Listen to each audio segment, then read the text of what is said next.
Anak kami Hari Robi ini divonis jantung sama dokter. Saya tidak tahu mau bilang apa karena pada saat itu akhir bulan Desember 2022 tiba-tiba pada saat itu dia masih umur 3 tahun. Pada saat kita tahu umur 3 tahun itu masa-masa aktif anak-anak. Tiba-tiba dia ngedrop, sesak napas dan dilarikan ke rumah sakit. Deteksi awalnya dokter menyangka itu asma. 3 bulan diobati asma terus. Bapak Ibu bisa bayangkan, saya cuma 3 hari absen dari ruang ICU, masuk lagi ruang ICU. 3 hari keluar, saya kira sudah bebas, ternyata 3 hari saja di luar, masuk lagi. Itu terus sampai 3 bulan. Akhirnya dokter bilang, coba kita screening jantung. Kenapa screening jantung, dok? Dia bilang, dokter, pernah enggak biru anaknya? Enggak pernah biru. Terus cuma sesak nafas terus aja kan, dok, selama ini. Akhirnya dokter bilang, kebetulan itu hari dokter Ade, dokter anak. Dia bilang, kita coba saja screening keseluruhan karena takutnya ada apa-apa. Jadi dirujuklah kami ke dokter jantung, Rumah Sakit Wahidin, bulan 3 itu hari 2023. Ketemu dengan dokter Isan. Dan pada saat itu di ekokardiografi saya kayaknya bawa hasilnya itu, dan dia dinyatakan positif ASD, asionetik. Dia bocor jantung katup, atasnya tidak ada, gundul, Bapak Ibu. Gundul. Jadi dokter pada saat itu bilang, Bu, siap tidak kalau kita operasi dok, operasi yang bagaimana? Dia bilang, jalan satu-satunya ini adalah pembedahan, Bu, untuk bisa menyambungkan jantungnya supaya tertutup. Mungkin kalau ada Bapak Ibu yang ada dokter ini mungkin tahu kalau yang katup atapnya tidak ada kan, pasti kosong di antara bilik kanan dengan bilik kiri. Saya bilang, tunggu dulu, tidak ada jalan lain selain pembedahan itu. Dia bilang dokternya, saya tidak mau kasihkan harapan besar, Bu, karena dilihat dari parahnya anak ibu, mungkin bisa dilihat itu setiap kali dia masuk ICU pasti harus dibantu oksigen dan deteksi jantung. Kita tahu anak saya kalau detak jantung normal anak-anak begini kan cuma 120, sedangkan dia melebihi 150, 60, bahkan pernah 180 per detak. Bayangkan. Jadi saya kalau dia masuk ICU lagi, saya selalu berdoa, cuma satu doa saya, ya Allah panjangkan umurnya anak saya, karena satu-satunya perempuan, panjangkan umurnya. Itu terus saya lawan, saya berusaha untuk kuat karena anak saya harus kuat juga seperti itu. Jadi setelah ikhtiar, maka dilakukanlah kateterisasi waktu itu hari.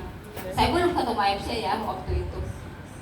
Kateterisasi dan alhamdulillah tidak jadi, gagal.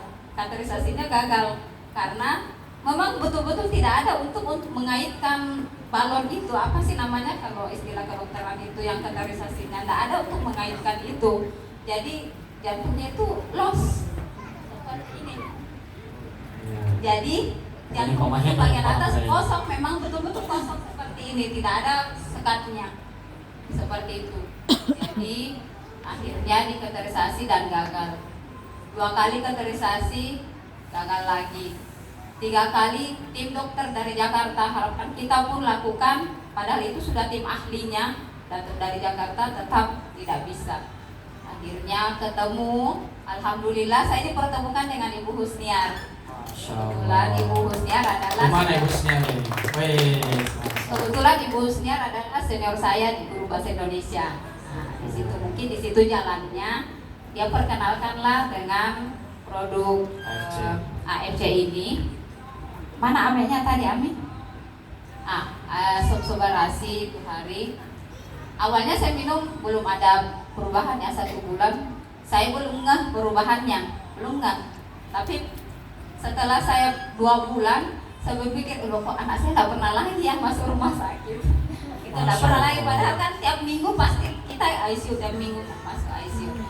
Alhamdulillah berjalan seiring waktu. Terakhir di ekokardiografi dirujuk lagi ke dokter jantung pusat di Wahidin PJT, ketemu dengan dokter Julius Patimang. Dia bilang, dokter Julius Patimang, Bu, ini mustahil tumbuh keajaiban kalau mau tumbuh ini katupnya. Saya ingat sekali tuh kata-katanya waktu saya di ruangan itu, mustahil Bu ini tumbuh katupnya, harus pembedahan baru bisa. Tapi saya bilang, oh iya dok, insya Allah. Saya cuma bilang gitu, ya dok, insya Allah. Tapi saya tetap yakinkan di hati saya bahwa Allah pasti kasih ganjaran kalau saya berikhtiar, ikhtiar apapun, baik doa, obat, dan sebagainya. Nah, saya tetap yakin, akhirnya berikhtiar dengan telepon busnya bagaimana gini busnya. Dia bilang, yakinkan saja diri kita. Jadi saya mungkin 3, 4, 5 box kali ya, 6 box ya, itu habis. Konsumsi. Ya, konsumsi ini SOP subarasinya dia akhirnya berkurang jatahnya masuk di ICU. Kurang jatahnya masuk ICU. Jatahnya 1 minggu 1 kali berkurang menjadi 2 bulan 1 kali. Udah itu berkurang lagi menjadi 6 bulan 1 kali. Kemudian 1 tahun 1 kali. Terakhir dia Agustus kemarin. Dari jeda September 2023 nanti kena lagi di 2024 Agustus. Jaraknya itu lama ya. Alhamdulillah lama. Dan terakhir kami ekokardiografi bulan 2 2024 tanggal 27, Dokter Isan menyatakan bahwa ada tumbuh 4 mili dari saya alhamdulillah. Sampai dokter Isan bilang, Bu, kalau misalnya ini tumbuh sampai 10 mili, saya berani pasang kateterisasi. Apa saya bilang, dok, mari kita ikhtiar sama-sama. Kalau Allah mengizinkan dan tumbuh sampai 10 mili, saya biarkan, saya bersabar untuk menunggu dia tertutup secara sempurna. Saya mau itu dokter. Dokter Isan bilang, mari Bu, kita sama-sama ikhtiar. Saya dari medisnya, Ibu silakan ikhtiar dengan. Masya Allah. Dan alhamdulillah sekarang anak saya cantiknya kemari. Dulu tidak bisa dari sini ke sana. 1 kali lari ke sana, pasti saya pasti bawa dia ke Wahidin. Karena tadi Bapak Ibu sudah melihat dia lari ke sana kemari. Alhamdulillah. Masya Allah. Wow. Luar biasa, beri aplaus untuk beliau.